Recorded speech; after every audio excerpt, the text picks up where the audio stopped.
les bietjie te ver nader te staan.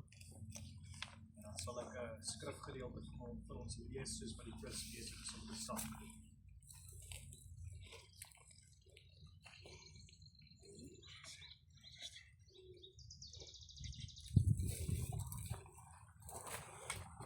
Ons Vader wat in die hemel is, laat U naam geheilig word.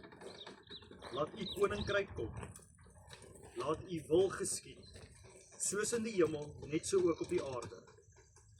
Gee ons vandag ons daaglikse brood en vergeef ons ons skulde, soos ons ook ons skuldenaars vergewe. Verlos ons van die bose, sodat ons nie in versoeking gelei word. Want dat U behoort die koninkryk en die krag en die heerlikheid tot in ewigheid. Amen.